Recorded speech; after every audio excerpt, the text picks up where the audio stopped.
My name is Maria5. Welcome to my channel if you're new. Welcome back to my channel if you're not so new. I have a theme song. And I've also created some playlists of the books, of the genres of the books, in case you want to know all the romances. And by romances, I mean there's a love story within the story, not necessarily a romance per se, and I do feel that there's a difference. On the other hand, Susan Orlean once wrote in one of her novels that every book, every story was a romance at heart. And I've never forgotten that. And if you look hard, I do believe that's true. We are so enamored or confused or in love with the human condition. And I find that really refreshing or curious. I'm not even sure what the word is, but I do find it quite inspiring that there are all these romances in novels, in characters, in everyday life. I really like that. So, without further ado, we shall get on to today's. I have a book and a tea and a make, and yeah, life is pretty good. So, the tea first, I have here, and I'm not even sure you'll be able to see it. It's pretty hot still, but you can kind of still see it. This is Jasmine Creme Brulee. It's from David's Tea. And it's a green tea. It's so there's a little bit of caffeine, but it's not bitter at all the way some green teas are. It's pretty smooth. It's not overpowering. It's just a nice, gentle tea. It is definitely something you could drink in the afternoon depending. A lot of people are very caffeine sensitive, but I wouldn't say this would be great in the morning. It's not got that much caffeine in it, but it's okay. Actually, I'm the last person to talk because I'm the kind of person that can drink a cup of coffee at midnight and pass out. So, yeah, never mind. Anyway, there's a little bit of caffeine in it. And it smells really, really good. So, if you see it, definitely give that a shot. The make. So, this was a little while ago, and I will link it down below. It was the book review called Sandwich, and I was talking about little card holders. So in that, I said that I'd made another one, and I couldn't find it. I found them. So I have this one, which you can see, and it's pretty old, but I loved that, like the subtle coloring of it. It's kind of a light brown with a more chocolatey brown, and this really, I think, very pretty green, and then just 2 slots for cards either side. And then this one, which fits a little better, it's a little bit smaller, a little bit more compact, and just really subtle colors, but you can see that they're the opposites. If I show them like that, you can see that they are the opposites in fabric. They were both made of 1 fat quarter. But with that, I decided I needed one for bigger cards. So I have this. So this is remnant fabric of dragonflies. I don't know if you can see the dragonflies. Not especially well, but it's oh, there's one. Okay. Yeah. It's really pretty. It's got a waterfall sort of thing. And then I have these cards, and they're rather large. I'm going to flip the camera. Rather large, and I carry them in my purse because you just never know when you can put one up somewhere. And yeah, they were getting a little munched in my, like just the corners, were getting a little munched in my purse, and I thought, wow, you know how to make card holders, Maria. So there we go. So I have this now, and then there's a little pocket here in the front here for the littler cards. So this will now start, and it's just got like a button from a blouse that I made way back when in Regina, very, very long time ago. But just a really pretty kind of pattern that matches the fabric. And yeah, so that is the make for today. Some card holders. Well, one card holder. The other ones were from at least 2 years ago. I'm not exactly sure when, but that's not even relevant. Okay, so the novel today is called The Widow's Guide to Dead Bastards, and it's by Jessica Waite, 2025.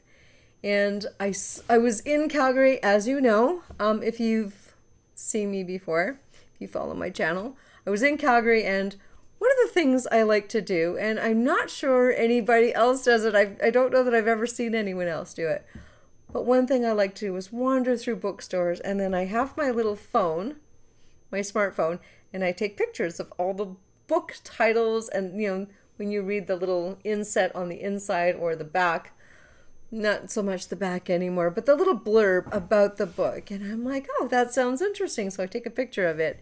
And then I go home and I order everything online from my library, my local library. So that is a lot of how I pick my books. A lot of it, what's new and upcoming. And then, of course, there's always smiling favorites that I come across. And if I'm with somebody, I'm like, hey, have you read this? Have you read that? I'm really annoying if you're not into books so much. I apologize, Georgia, for putting up with me. Thank you. Anyway, okay, so I was in Regina, I was in Calgary, and we were in Chinook Mall, and I was wandering through, and I saw this book, The Widow's Guide to Dead Bastards, and I thought that's a really intriguing title, so of course I take a picture of it, and I left it at that, and then I was scrolling through my library, the latest releases, and this came up, and I'm like, oh, and I'm pretty sure, and I'm flipping through my photos, yes, that was one of the ones that intrigued me, so of course I ordered it. Oh my goodness. This book, it is not a book of fiction. It is a book of nonfiction, and it's a memoir, and it is just what a read. What a read. So this woman, Jessica, is going through life in Calgary, I know, with her husband. Her husband he's climbing up the corporate ladder, and he's working with companies and making a lot of money, and they go overseas a couple of times for various work projects, and she's always there. She is the one that's looking after their son and being there, being the constant. And he is in Houston, and he passes away. She gets this call. They're in Cochrane, of all places. They're in Cochrane, and she gets the call that her husband has passed away. And at first you're just, your heart goes out.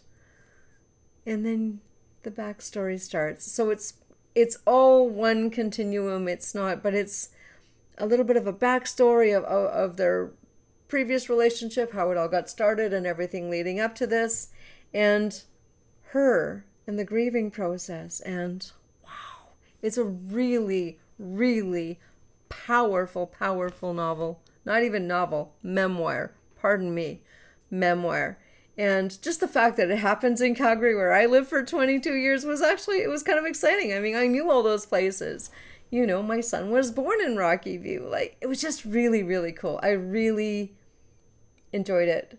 But it's got some interesting issues. So she's dealing with the body that has to go through a coroner, and getting the body home, and getting it cremated, and all these other things. There's grief, and then she figures out he's been having an affair, which she suspected, but she never did much about it, and it never really came to fruition.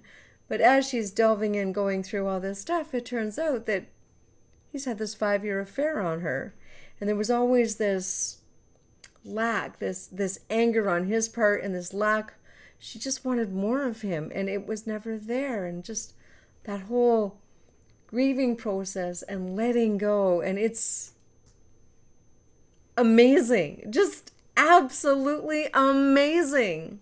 what this woman has gone through and how she documents it. And there are things in the memoir that she talks about, and those little mentions. It's like, well, why would you even put that in there? Except because there's no relevance for it. You know that it happened. It was like, oh, I used a little bit of leave-in conditioner, which I never do. And it's like, what?